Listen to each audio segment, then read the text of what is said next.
For O-levels, you'll need to know a leaf inside out, its structural features and how they help in optimizing photosynthesis. First, the external. The green-coloured part or majority of the area of a leaf is known as the leaf blade. It is a large and flat surface which maximizes the area that can absorb sunlight. Leaves are also thin, which enables the rapid diffusion of carbon dioxide to the site of photosynthesis. Below that, you have the leaf stalk. It holds the leaf away from the stem and other leaves to reduce blockage of each other from the sunlight.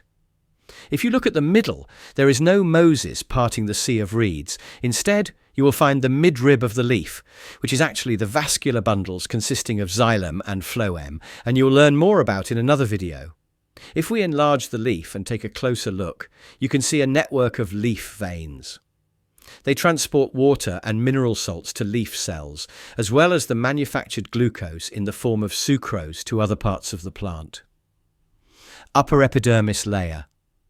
This is a single layer of closely packed cells on the upper surface of the leaf. What is important to note here is the waxy cuticle on the surface. This layer is waterproof and thus reduces the loss of water which is needed for photosynthesis. The cuticle is transparent, hence allowing most light to pass through, both of which help in photosynthesis. It is also important to note that the cells in the upper epidermis do not contain chloroplasts. Palisade mesophyll layer. The mesophyll layers consist of two layers of cells. First, it is the palisade mesophyll, which consists of regularly shaped columnar cells.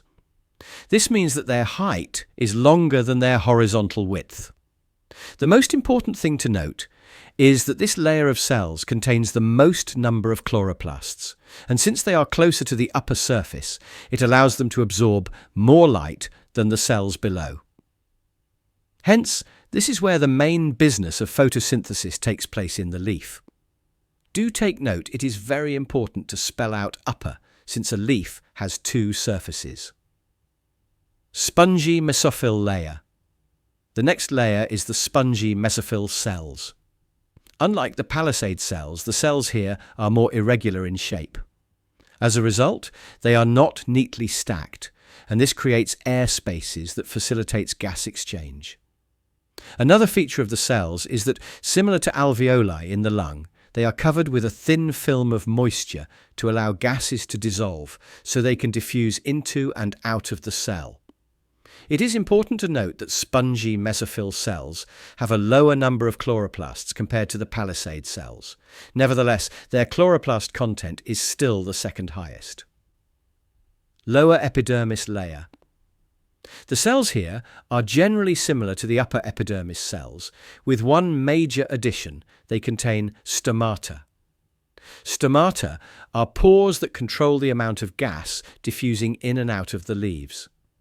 They open in the presence of light to allow more carbon dioxide to diffuse in. Each stoma, which is the singular for stomata is plural, by the way, is surrounded by a pair of guard cells. It is important to note that the guard cells contain chloroplasts. The importance of this will be explained in the next video. In the meantime, just take note that the amount of chloroplasts in the lower epidermis is less than that of the spongy mesophyll layer, since only guard cells have them. The vascular bundle. Most of the details of the vascular bundles, which is the transport system in plants, will be discussed in another video. For now, just know that there are two types of tissues that you need to know: the xylem and the phloem.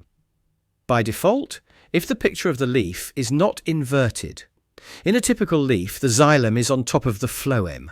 The lumen of the xylem is larger than the phloem, and they have thicker walls compared to the phloem due to its lignin deposits.